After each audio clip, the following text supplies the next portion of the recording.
Hello and welcome back to the channel, guys. So in this video we're gonna have a read through, reaction and review of chapter 1148 of One Piece.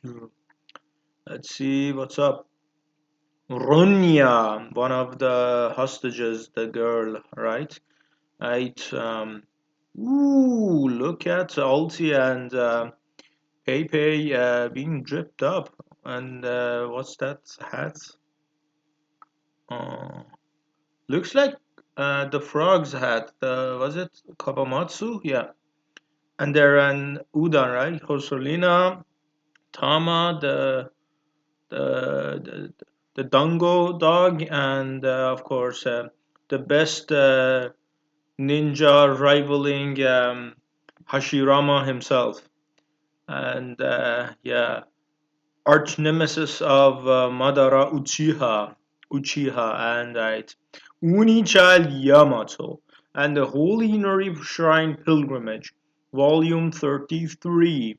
Otama entrusts the delivery of Amigasa hat for Kawamatsu, now off to Hakuma. Okay, I think this is either gonna go both two ways, that this is gonna be the last stop and afterwards she's gonna be interrupted, or she's literally gonna go Pokemon hunting scabbards like this, because they're literally so dripped up that Oda wouldn't be bothered to give two characters alone the drip. So we might see two or three other members joining her, and maybe even another pirate crew coming to Wano. I've heard theories of cross guild, even she kind of temporarily joining Blackbeard pirates and stuff like that. But I think Oda is gonna either coincide the chapter with Elbaf. So we're gonna. By the way, Who's Who is not here, so he's not joining her. So sad face. But I think we're not done with Who's Who because he was quite dripped up, and as well, it's the rule of the drip in storytelling. But yeah, I think Oda is either gonna coincide this with some Blackbeard involvement in the actual kind of chapter, or just like another pirate crew coming. Maybe she even goes and visits Kaido and Big Mom pirates. Maybe, but let's see. Imagine if Smoothie joins her crew for whatever the reason, because that bitch ain't got no kind of attention and shine and like screen time at all. So let's see. And her devil fruit is actually kind of interesting as well, Smoothie. But it's kind of creative. So yeah. Wow, my legs. Why this way? What's happening to the kids on branch 8? Ronya, Ronya, where are you going? We're gonna fall. You're gonna fall. Ronya. And this is Yulva, right? Yeah. Maybe this is the Jarl chapter, but yes, see. I don't know. This is weird. But it's okay. Don't worry, Yulva. It's alright. It's all be okay. It'll all be okay. It's no big deal. Okay. She's basically the happy-go-lucky child, even with the mischievous, like let's say the cute bunny teeth represented here by Oda, and the weird curly hair, not curly, like scorpion kind of hair style. Um, and based on the chapter, she's gonna be the focal point of the emotional kind of development of the whole thing. Right? Let's see. It's nothing, Ronya. Okay. Huff huff. Am I recording, or my thing is playing things on me? Nah, I'm recording. So Summers, the first one is in position to drop. Okay, okay. Yeah, I get it. It's the emotional countdown. Ronya, come back. That's dangerous. The realm of the dead is down there. Okay, yeah, I see you're scared. Yeah, imminent death is staring you in the face. Maybe she's gonna actually drop and Loki is gonna save her or something. But I don't think so. But because it's like the realm of the dead is down there, logically makes sense. But still, being mentioned and emphasized here is kind of odd. But okay, set it up so they'll be able to hear that brats all over Elbaf. Okay.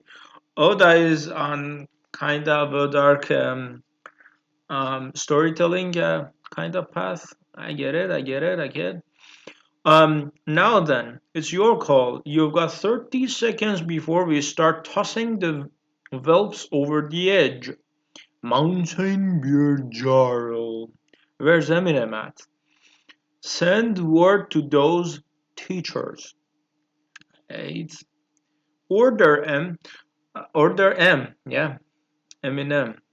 Order them to set fire to other school to their school building and library.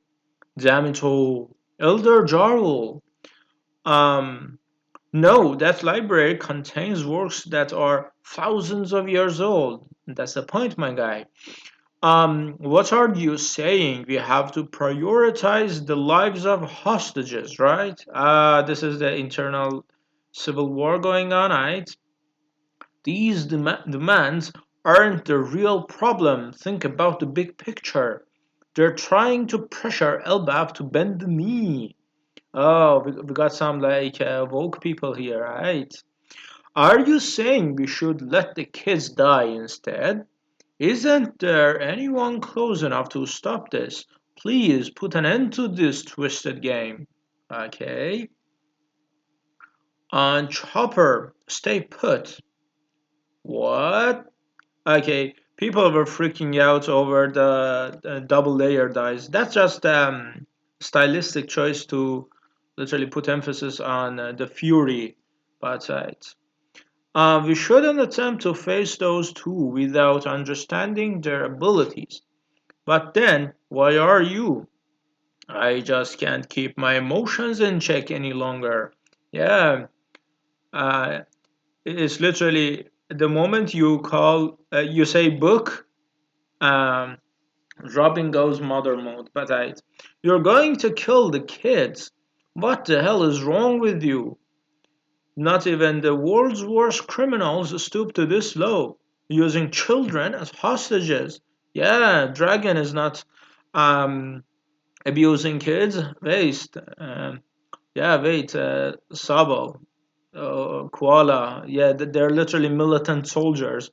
They're not hostages, but they're literally Stockholm syndrome soldiers. But the notions of an insect means nothing to me. This prick. Like, who is this? Uh, I think this is Nami, right? Yeah.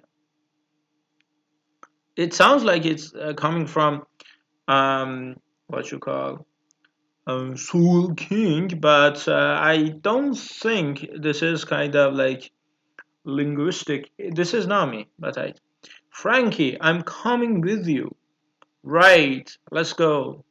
We're going to, we'll split up. Um, One group will help fight the monsters, and the other will go rescue the kids. Wrap it up, Oda. Like the pace is kind of dragging in the fucking dirt. And let's speed it up, Oda. Arm yourselves to branch 8. Set sail to branch 8. Branch 8, okay. One more thing. When you burn the school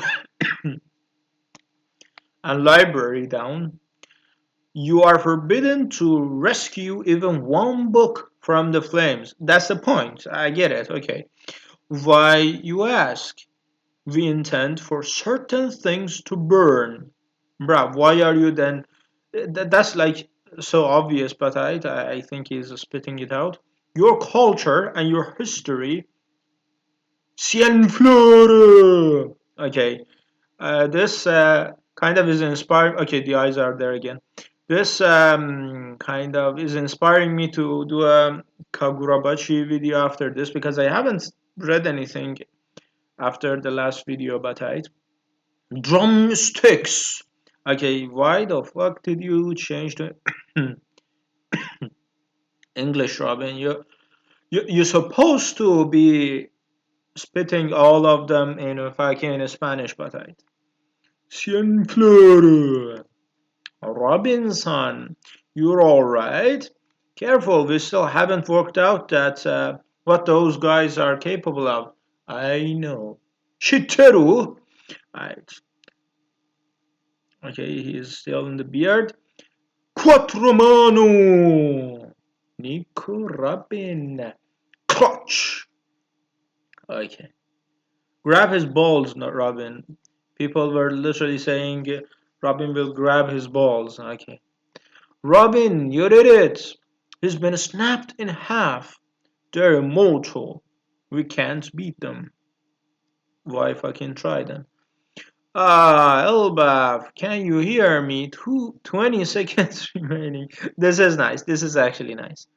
Until the first kid falls, but because Oda is stretching this shit to oblivion, the 20 seconds is gonna span 2 chapters. Just watch.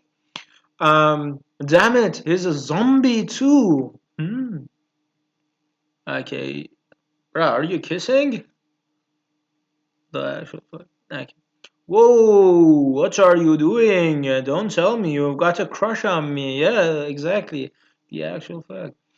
Alright, what? You jumped off the edge? Okay, they're going to the Luffy-sama. Do you have a death wish? Love me all you want. I'm not joining a suicide pact. This is nice. This is actually nice because there's this weird culture about double suicide in Japan. And last time I checked, not I checked, but I was reminded that Japan has the most kind of lonely and suicide rating of 2024. 2025, I don't know, but yeah, the suicide rates in Japan are insane. But Robin, what are you doing? No way, she's taking him down with her. Yeah, just kiss already. I know full well you're supposedly immortal, and you've eaten the thorn fruit too. I literally saw that and like thought, bro, okay. Bro, you've eaten thorn fruit, bro. Okay. Um, but we can only save those children if your invisible thorns are gone. Yoo-hoo-hoo-hoo-hoo. Right. Am I recording though? I am. Okay, the sun is. Luffy is coming up. Right. So you figured that dragging me down there will take the kids out on my range. You're one shrewd lady. Okay, the actual fact. They're literally fucking in air. Okay. Answer me, Jaru. Hey, Gunko, let them hear the kid's voice. Okay, that's a nice thorn rope. Speak up, Elder Jarul. I, Ronja. This is nice. This is nice. The sweat and the nervous smile is nice. Ronja. It is literally like a side tangent, but I usually do this with. I recently wrote a kind of what you call a short piece. I was watching this what you call ReZero season 3 anime, and the archbishops of what you call seven deadly sins are showing up there and showed up there because I finished it, and I was like so disappointed because no one has this kind of what you call very low hanging fruit storytelling knowledge of associating the lingo of each sin to their personality without even making a personality. So I was inspired to write something called Seven Deadly Selves. And it was just a nice interaction of inner monologue of some person going to the bar. First off, objectifying the bartender or yeah, the waitress, and I just nuanced it all with their smile. Their some of them were nervous smile, some of them were like wide grin or something like that to imply their kind of. It was like seven states of mind in one person, and to imply all of that, not only I kind of objectified it, kind of what you call the mental intangible state, I objectified it in his relation with the table. Like he was clenching the table, the character, he was um, thumping on the table and stuff like that. Seven different things to do with the table, distancing himself from the table with for pride or for like sloth would be leaning on the table and stuff like that. And each one, because that's just one anchor, one emotional anchor objectified and what you call um, externally shown, I added the nuances of nervous smile and whatever. So long story less long is that this is actually like showing you the emotional impact of not the sweats. Sweats are just okay. This is stress. The nervous smile has a contrast with her happy-go-lucky kind of personality. That yeah, this is actually a kind of smile of horror rather than optimism, which is quite a nice touch. And so far, this is my favorite panel of the whole situation. But let's go. And of course, this is gonna be the second one. What the fuck was? They're literally fucking in the air. But let's go. Um, where the actual fuck? Ronya, I love school. I've got friends there. Hurry! Ronya's my daughter. Okay. And this fucking but lobotomized fucker is just wasting time. But okay, bruh, you literally fucking cut this out and you can make a fucking hentai panel out of this. I'm not a Robin fan, but Oda clearly is. But okay. Poof. What the actual fuck? Okay, it was a clone, right? Yeah. What? She's gone. That woman just. How many moves ahead does she think? Okay, she literally sent a clone and disappeared. Nice, nice, nice, nice, nice. Robin! That was so cool. The knife doesn't seem to be able to cut it. But the fucking dumb thing about Robin's power is that she takes damage, even if the floors or the clones get take the damage. It's literally as if she is there. So unless Oda is retconning that under the rug, but that's a kind of a very stupid limitation to the whole thing. But the knife doesn't seem to be able to cut it. I guess we'll have to take down that woman to free ourselves. 10 seconds left. Funny enough, Oda is actually gonna do that 30 seconds in one chapter. Oda is learning something, I guess, after 30 years. It's that guy's voice. Right? I love the library too. We're coming to save you. We learn lots and lots of stuff about the world from the books there. And the teachers made sure we learned important stuff. Nice, distasteful kind of face. I think if I were to literally put the patterns of Oda's writing into, let's say, practice, would be I think Ronya is not gonna drop to the underworld. That would have been nice kind of plot twist that Ronya actually dies. because there are, looking at it thematically, we need proven high stakes.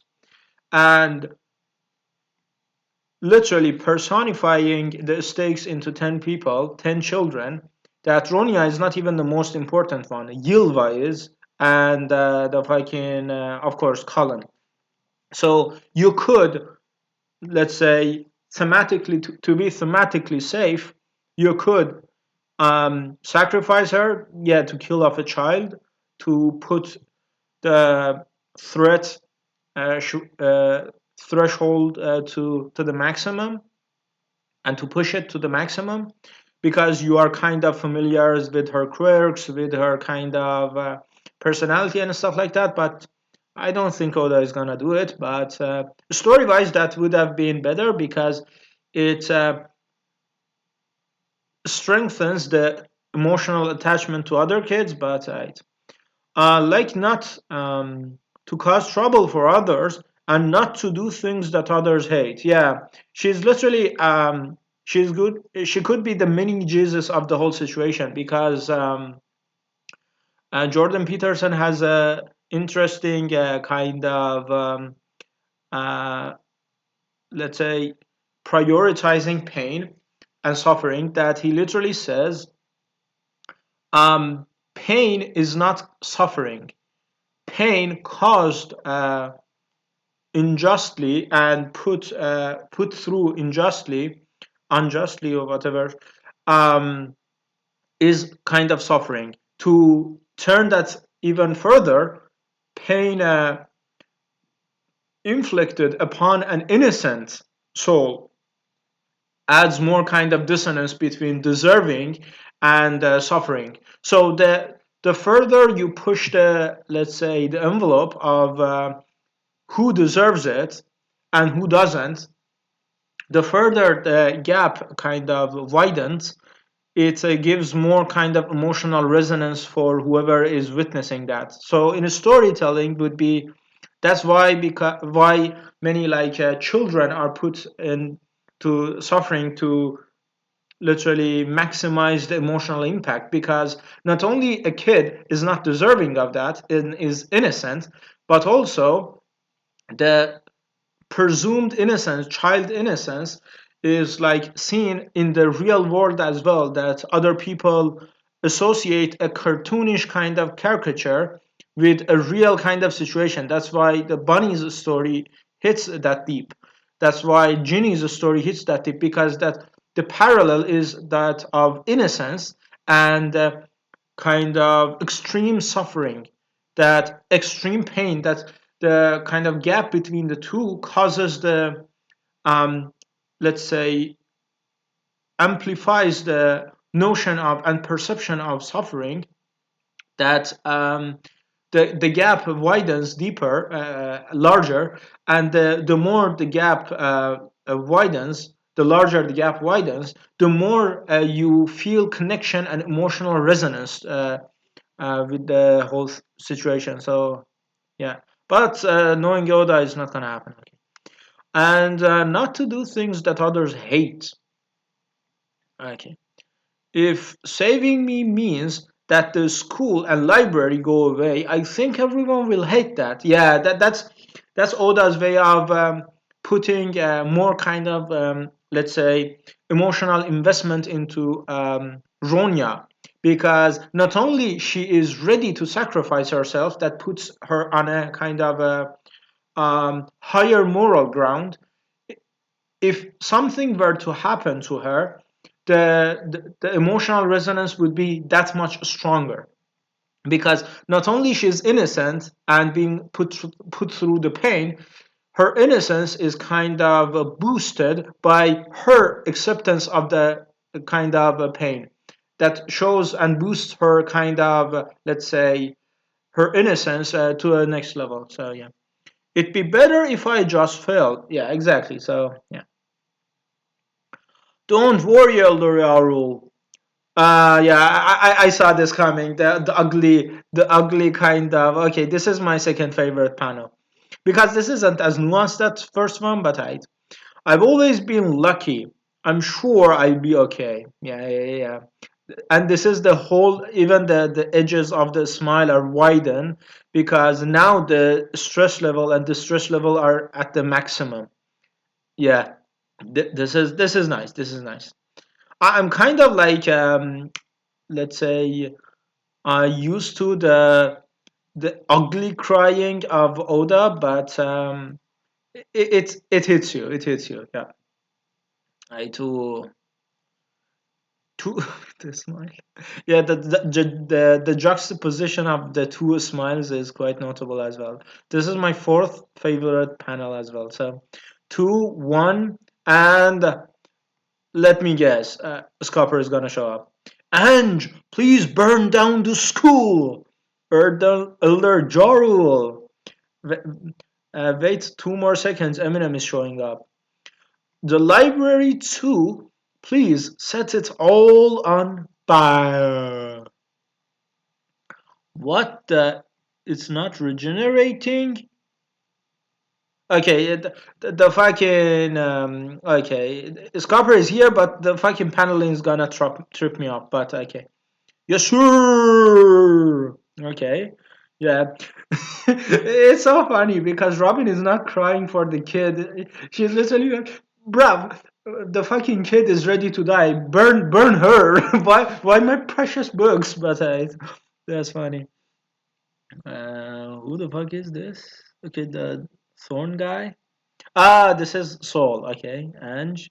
Okay, Ange is evil, literally buried in the dirt now with those fucking tears. Unless Oda is playing like 8D chess, but Yo! I love that expression on your face, Nico Robin. Stop it! Robin, run, get out of here. Yeah. Okay, is that an axe or I know this is a scupper, but and I'm gonna take my W because the first literally glimpse of Summers, I immediately said it's a scupper victim, but yeah, and people slowly jumped on the wagon because the parallels were more. But I'm gonna take my W. No one's gonna see it, but I'm gonna take my W anyways. But what the? It's not regenerating. Long time no see.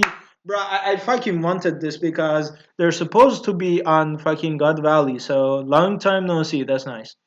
This Copacabana. This is nice face.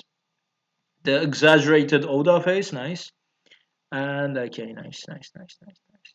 My fifth favorite panel. And kudos to Oda because I have literally five favorite panels in this chapter rather than the usual three or sometimes two. This is Conqueror's Haki. Imagine people are gonna still say this is not fucking Conqueror's. Just fucking watch. He's yeah. Okay. Theories confirmed that okay, this is a cheap kind of a thing saying, but I like the face. I like the face. Fuck this. This is my fifth favorite panel, but hmm. So the theories were right that either Conqueror's Haki or special kind of Conquerors that Shkopagaban has. So yeah, yeah, this is definitely Conquerors. Um, so they actually, I'm surprised it's kind of early to how to know how to hurt them, but I think Oda is deriding Scopper to oblivion anyways. So yep, that is Naishudi Shuka. Okay. Third favorite panel, second favorite panel, and this was fifth together. Fifth favorite panel, and of course, my favorite panel is this. This. This shit is like speaks like 1,000 words. And what was the second one? Not second, third one. Was this Robin hugging this guy, and this is a clone, so nice. And yeah, quite a nice chapter. And for fuck's sakes, Oda for once had one countdown start in the beginning of the fucking chapter and end in the end of the chapter. So interesting. I low-key thought that by the way Oda is going, like usually, and this is kind of a Nika dance resemblance with the thorns. This is kind of nice, let's say, butchering image of the Nika dance. So this is literally the Nika dance, but there's literally the thorns and the ugliness sticking out of the dance. So I don't think this was intentional by Oda, but if it was, because you need to understand, for Oda, who's been writing for 30 years, in comparison, I'm not gonna say I'm Oda level or something, but the funny thing is that I've been writing for 17 years, and even like sometimes, especially like every single writing I got going on, every new writing piece I got, and I send it to writers I know, even my mentor, who is like a two times bestseller or something, is realizing that my writing is getting deeper and deeper, because I'm literally, if I can, and this is not about me, but I need to get to the point that sometimes you don't even realize, but your subconscious is so trained of finding patterns that suit the thematic better. Sometimes I literally write, and this is just 17 years. Sometimes I write something, and after I wrote it, I realize, how long is this video, by the way? Sheesh, okay. Half of my face is covered by Luffy, but I'd pause by Sun. But yeah, sometimes you literally realize that sometimes I write and afterwards I read it once or twice, and I realize, okay, while writing it, I had this kind of strange kind of obsession with certain words, certain kind of structure, certain kind of vocabulary and stuff like that, even the verbs and even the stage direction or something, that I don't fully grasp why I'm kind of hyper fixated on that word. And after I write the whole thing, I realized, okay, my subconscious was actually making the thematic more natural rather than forced. So then I actually, if I can realize that, okay, this is why it's happening. So I remember one piece of writing I wrote was about this kind of dialogue between warden or nurse and mental kind of hospital inmate, and the whole thing was about the power dynamics and stuff like that. And what I wanted to present was that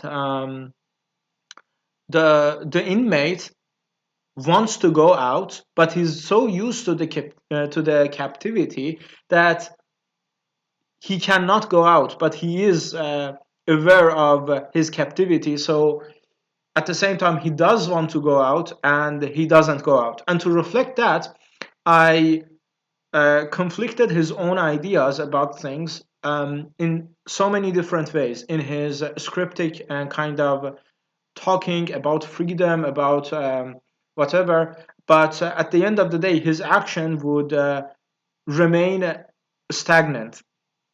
And what I wanted to represent in that was that there is something missing in the whole situation of the case. And so basically, it was that the opening line was sound of silence scratching over the wall.